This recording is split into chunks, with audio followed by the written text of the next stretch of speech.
living longer, living healthier, living better than ever before.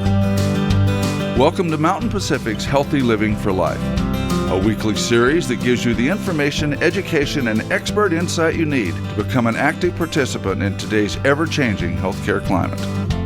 Here now is today's program host. The United States Senate Special Committee on Aging estimates that senior adults lose nearly $3 billion every year to financial scams. Do you and your loved ones know how to protect yourself against scams? Welcome to Healthy Living for Life, a show dedicated to helping you do just that. I'm your host, Lisa Sather. Stay tuned today where we'll learn more about how to spot common scams and how to protect yourself. Stay with us. Montanans are independent. We're also responsible, protective, and committed to our families and communities. That's why we've done so well against COVID-19. As we open up, we've got to keep doing what we do best.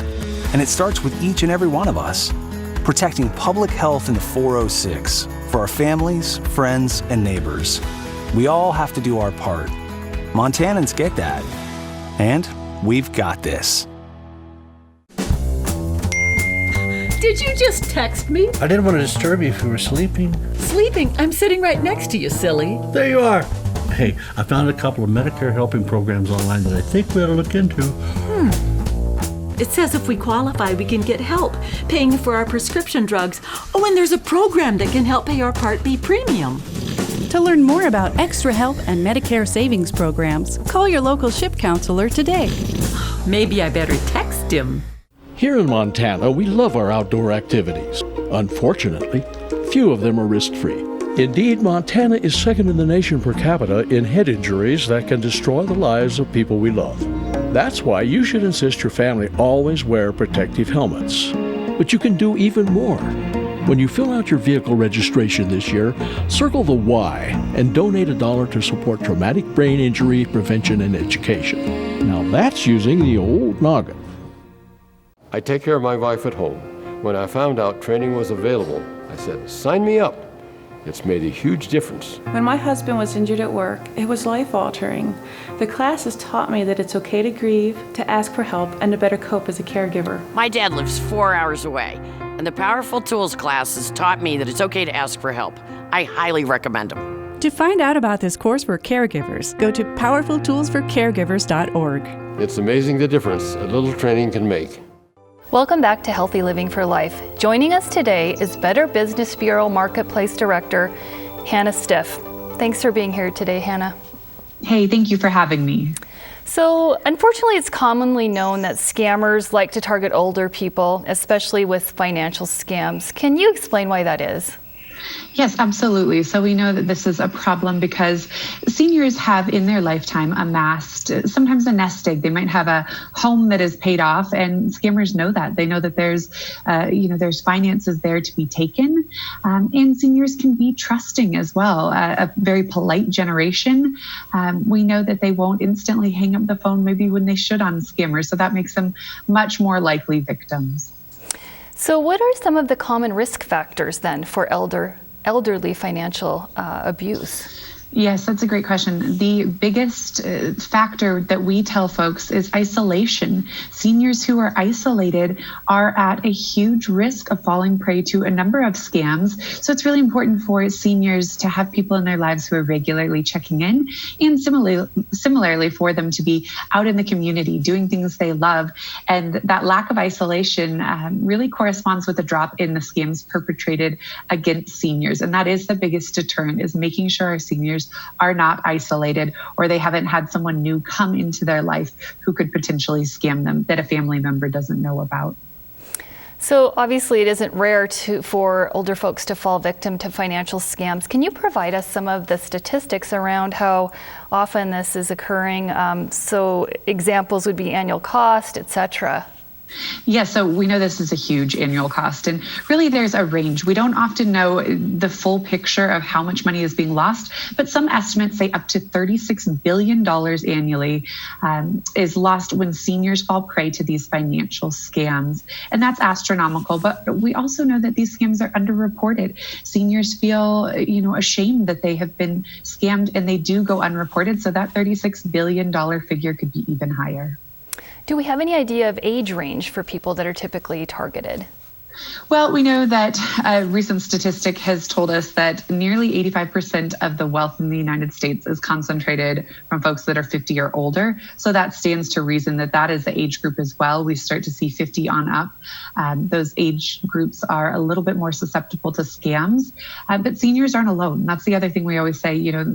Sometimes we think that only grandma or grandpa are getting scammed. Really, we know that young people in a very younger age demographic from 19 to 25 are even more susceptible than seniors. So we want to make it known that seniors are not the only people being scammed upon, and everybody does need to be very wary. So what are the different ways scammers contact people? Are there different formats they use to do that? That's a great question. Any way that you can think of, a scammer will reach out via email, via text message, obviously over the telephone. We know that a lot of scammers call you on the phone, via pop-up ads on the internet, on social media. Any way that you can think to receive correspondence in the mail, scammers will utilize that. Thank you. So what are the tactics then, once they've contacted you, they use to take advantage of folks? Absolutely. So the number one thing that they do, whether it's a product that's being peddled, whether it's a service, whether it's a call claiming to be from someone from the government, is a sense of urgency. You must act now or a great deal will vanish. You must act now or your benefits will be cut from the government. You must act now or someone will come to your doorstep and arrest you. It's that sense of urgency that if you don't act, something terrible will happen. What are some of the most common scams you're seeing pop up these days? Undoubtedly COVID related. So we know that online purchase scams are enormous because so much of us do so much online now, and seniors increasingly do as well. But online purchase scams have taken a turn for the COVID, and products, tests, vaccines, all of those come with scams associated, and we are getting those numbers in every day. I can only imagine. So can you provide some more information about Medicare and counterfeit prescription drug scams? Absolutely. So counterfeit prescription drugs, it's in the name there. Seniors are going online to do some price comparison and shopping, and sometimes they're dealing with a company that they've never heard of, and scammers know this. So they are setting up these websites where they are not selling real drugs. When a senior gets them there, the concern there is twofold. They've ordered a drug that's not the real thing. And then the second prong to that is that it could be something that's very dangerous for their health. So prescription drugs, if you don't know the company, if seniors haven't interacted with it online, they have got to do some extra research, or their health could literally be on the line with these prescription drug scams. So what can you tell us about the IRS telephone and reverse mortgage scams? Absolutely. So the IRS, this is an old scam where the IRS will call and say that you owe back taxes. You must pay immediately, that sense of urgency, or someone will come and arrest you. Reverse mortgage, exactly how it sounds. Seniors want to pull the equity out of their home. Well, a scammer could call and say, give me all your financial information, and steal that equity right out from under our seniors. And I guess we have about a minute left before we have to take a break, Hannah. But one way scammers convince people to give money or financial information is through what's called a grandparent scam or a sweetheart scam. Could you just quickly explain how those work?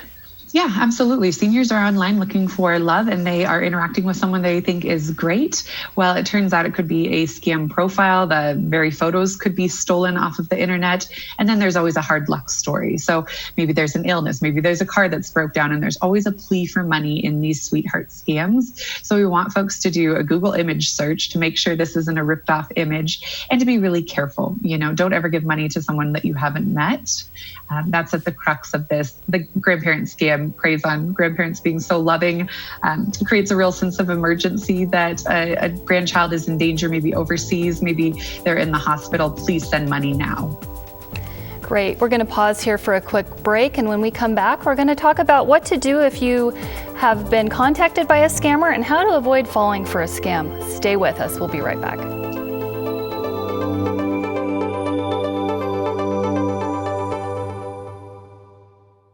I was the last guy you'd expect to get diabetes. I was a competitive runner, and I always took care of myself. So when I was diagnosed, it kind of threw me. But it's really encouraging to know I'm not alone with it. There are a lot of other people going through the same things as I am. It takes some effort. You have to keep after it. Exercise, meds, and diet are the key. But there are a lot of folks who want me to succeed. Diabetes is not the end of the world. With effort and attitude, you can have a normal life. I was outside working on some equipment, nothing too strenuous. I started sweating and feeling out of breath. When he felt pressure in his chest and aching in his arms, I knew we had to call 911. First responders were there before we knew it. 38 minutes later, the doctors had restored the blood flow to my heart. Now we know dialing 911 saved his life. Your life is on the line. This message sponsored by Mission Lifeline Montana. Out here, we love our animals, from the wildlife to the livestock.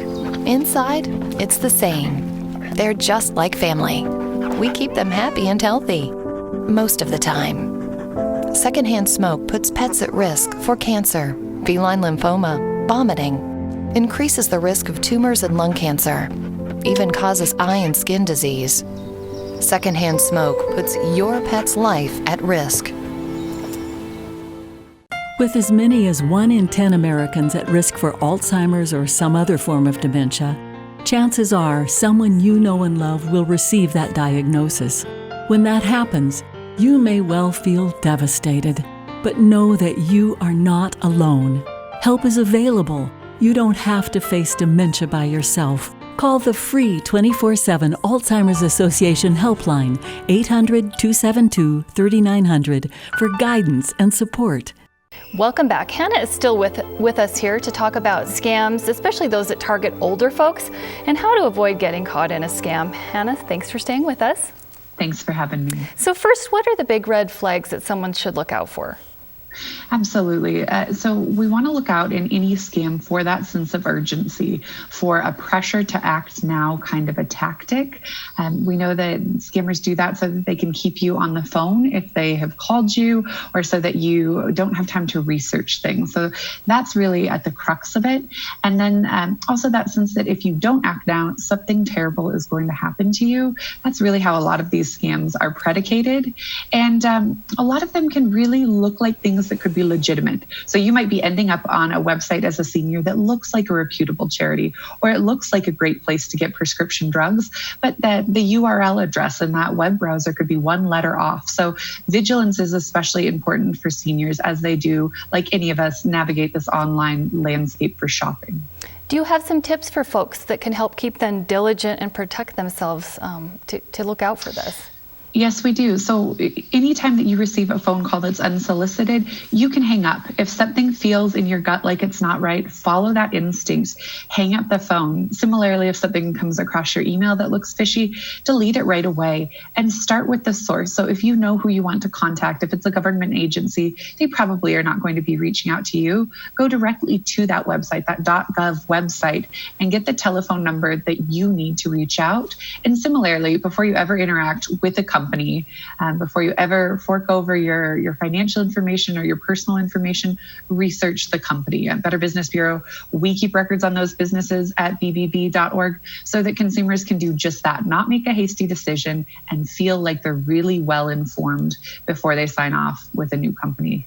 Such great information, Hannah. Can you go over for us why a government agency will never call you to inform you that you owe money to verify? That's right. And we've heard so many of these scams that are heartbreaking.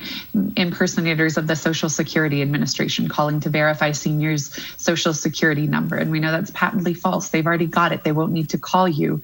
And so one of the real reasons that the government agencies don't call is because they simply don't have the bandwidth. They can't be calling all the time to verify information. And they will typically try to reach out to you first via mail, especially if you owe money. So we know that the IRS works with folks on payment plans if indeed they do legitimately owe back taxes. So look for that snail mail first. Know that a government agency will never demand payment over the phone, especially in a weird form, paying by gift cards, paying by wiring money. Those are scams. So always feel like you can hang up the phone and you can reach out to that government agency that you need by landing on their correct web page. You mentioned the IRS. Are there any other government agencies that you could mention that would never call you to request money over the phone? Yes, so we know there are a lot of Medicare scams, so be especially wary of those. Your Medicare benefits are not going to vanish if you don't give in to the scammer on the telephone. Similarly, the Social Security Administration, has your social security number. They will not be calling you to verify that. You should never give out any information to anyone from any of those entities that say they're from the government calling for something. How can someone keep an eye out for online scams, whether it's via email, social media, or even a dating website? That's a great question. So again, this is something that comes up unsolicited. Maybe you're scrolling through social media and you see this ad for a product, or maybe it comes to you via email. Well, you didn't search that product out. So be especially wary if it's not something that you went looking for. And then the other thing is to make sure that you say you do want to buy whatever the pop-up ad is for, you've got to research that company before you do business with them. People in all demographics really get stung by this one. It's something I've fallen prey to, thinking I was getting a great product and didn't research the company, and it really can come back to haunt you. So take a little extra time, be really vigilant, and also read the fine print. We know it's not fun. We know it's tedious, but it can avoid being caught in something like a subscription trap and save you hundreds of dollars a month. So I know this has happened to a lot of us. You get a phone call and the caller ID says it's an organization maybe that we can recognize. Should we just assume it's safe to answer the call then? Never. Caller IDs can be spoofed. In fact, I took a call the other day and it was the Apple ID telephone number for someone who was helping me with my computer. So they said, and it turned out they had just spoofed the telephone number. And I was very upset, but realized that even government agencies can have their telephone numbers spoofed. So is there a number that a person can call to file a complaint? Absolutely. We always say first try to go to bbb.org. We've got resources there with all of these telephone numbers, but folks can also call the FTC, and we can certainly link that telephone number in the show notes. So is there a resource then to use to find out about the most common scams going on at any given time? Absolutely. We keep these updated regularly with what we are hearing. That is at bbb.org/scams. And we know the Federal Trade Commission, they're a partner of ours, and they do a really wonderful job keeping a pulse on these scams. And so you're going to want to go to ftc.gov/scams to find out more. Great, Hannah. Thank you so much. We are going to pause here for a quick break. And when we come back, we're going to learn a bit more from Hannah about common scams and what to do if you have fallen victim. Stay with us.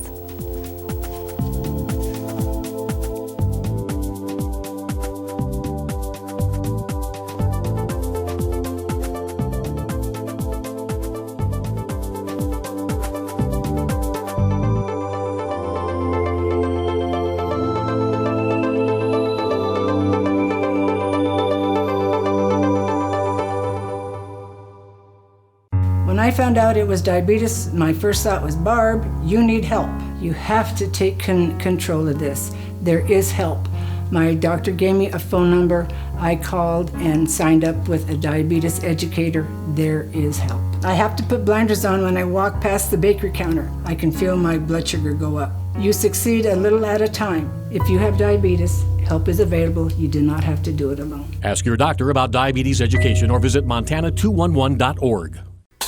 Summer in Montana is a great time to visit your local farmers market. Enjoy the social atmosphere while shopping for a wide variety of fresh, locally grown produce.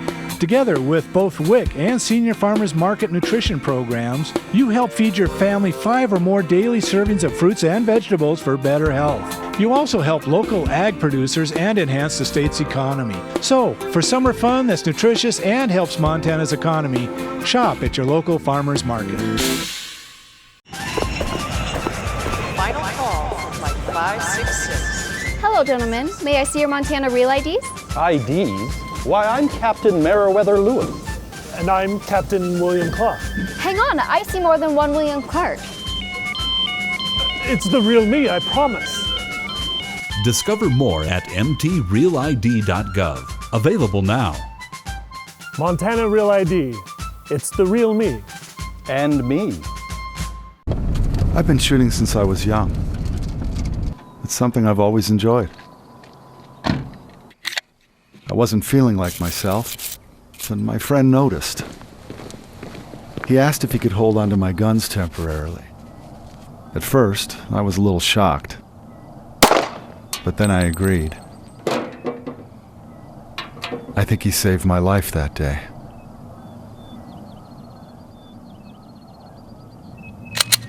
Welcome back, everyone. We're still visiting with Hannah Stiff about scams, and unfortunately the spread of COVID-19 has definitely provided an opportunity for scammers. Thanks for staying with us, Hannah. Thank you. So why are crisis situations such as COVID-19 an ideal time for scammers to develop new ways to target folks? Yes, so we know in the wake of any chaotic large event, whether it's a natural disaster or something like a pandemic, there's a lot of chaos and there's a lot of uncertainty. And COVID-19 is the same. People are feeling fearful. They don't always know where to get good information, and scammers can work really quickly to prey upon all of those elements that create a perfect storm when people have their guard down the most and they're off of their game because they're in this brand new landscape that's confusing for all of us. Absolutely, so unfortunate. So let's take some time and really delve into what some of the newest scams that have emerged just as a result of COVID-19 are. If you can dig into that a little bit. Absolutely. And there are so many. We get reports of things like fake test kits. People are going online thinking that they can purchase their own at-home kit that will test for COVID. That's not an option. We've also seen a lot of scams reported to us with dollar losses about face masks and PPE equipment. And those face masks, either the company never ships them or what the consumer thought that they were ordering is totally different than the mask that shows up on their doorstep. And the real problem here is we know that we have a disrupted supply chain from coronavirus. So stores that we feel comfortable shopping at, that we know have great reputations, often run out of these items. And that's created a lot of chaos, but also a lot of different consumer behavior, consumer shopping on websites where they've never been before. And so that increases the likelihood of being scammed. And then the other thing is simply we don't know everything about coronavirus yet. So people are buying different creams that are advertised in these pop-up ads. They're buying everything from essential oils to incenses that are making these really bold and patently false claims that they can keep you from getting coronavirus or cure you when you have it. So there are really a multitude of scams that are related to COVID, unfortunately. Since these are new scams, are there ways that our viewers can identify imposters and help to protect themselves from these types of scams? I mean, I've seen these on TV, seen things listed out there. What can folks do? That's a great question. We always urge caution before you deal with any new to you business or company. The same has got to be true in COVID. We've got to take the time to do our research. Similarly, if you are seeing appeals from charities who need money, they say they are doing boots on the ground work to help people, verify that that's a real charity. We've got an entire website set up to vetting charities. It's give.org. And there we tell people smart giving tips, especially in times of uncertainty. We know people are big-hearted, they want to open their wallet, and that's wonderful, but they need to do so with caution. And the other thing, like you mentioned, these ads are everywhere. So what we need to be cognizant of, if we're surfing the web, even reading a news article, for example, a pop-up for a COVID-related product is very, very common. Don't click the link. If you really need the product, go do some research and find a reputable company, but make sure it solves a real problem and that it's not coming through this unsolicited offer via a pop-up ad, via an email or text message or telephone call. Such good information. Now here's the one that was new to me, which I had not heard of. Talk to us about COVID-19 vaccine scams that are going on out there. As a pharmacist, I had not heard about this, so I'm really intrigued about that. Yes, so most of us know there is no vaccine that has been developed that has been FDA approved for use in combating COVID-19. It does not exist. Scammers are still preying on people's fear, saying that they've got this vaccine, and if you pony up the cash, it can be yours.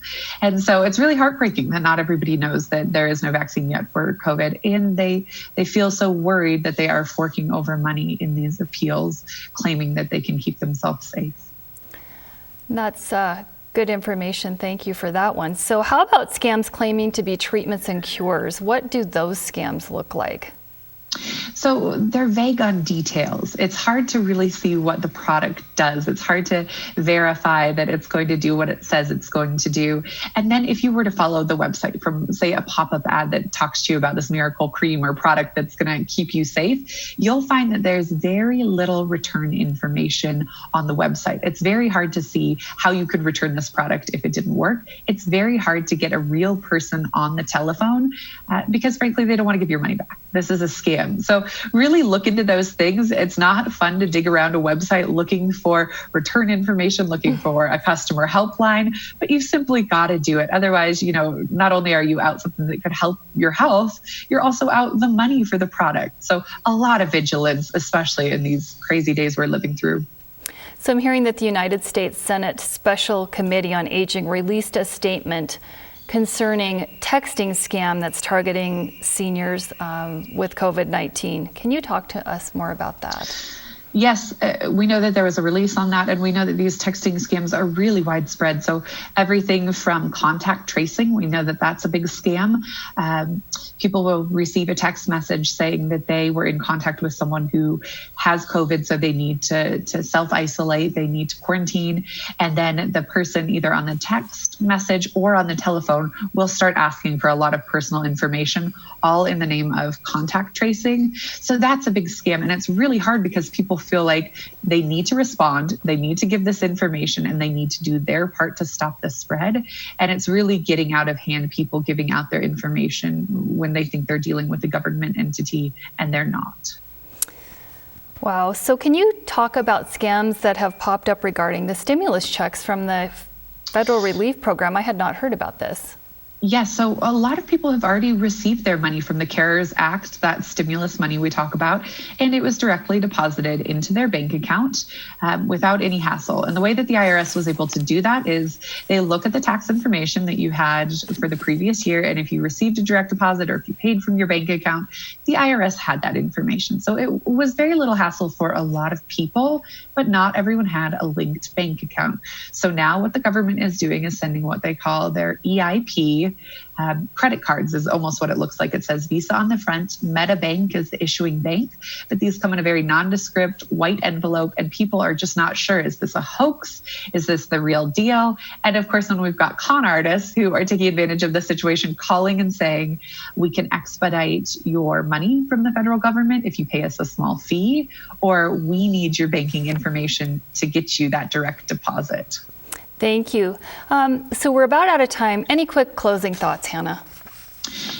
Make sure that the people in your life, you're checking in with them, especially the seniors. The best way that we can combat fraud and crime against seniors is by making sure they're not isolated. Check in, talk to them about scams, show them a website like bbb.org where we have done some research for you. Let's keep everyone safe together, especially our seniors. Thank you so much, Hannah, and thank you everyone out there for watching today. We hope you enjoyed the show. Stay fit, stay well, and stay healthy for life with Healthy Living for Life. See you next week. Healthy Living for Life is brought to you by Mountain Pacific Quality Health.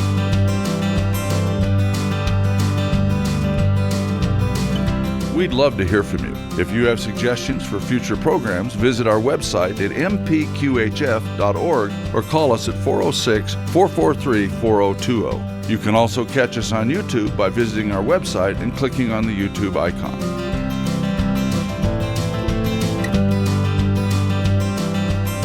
Production facilities provided by Video Express Productions.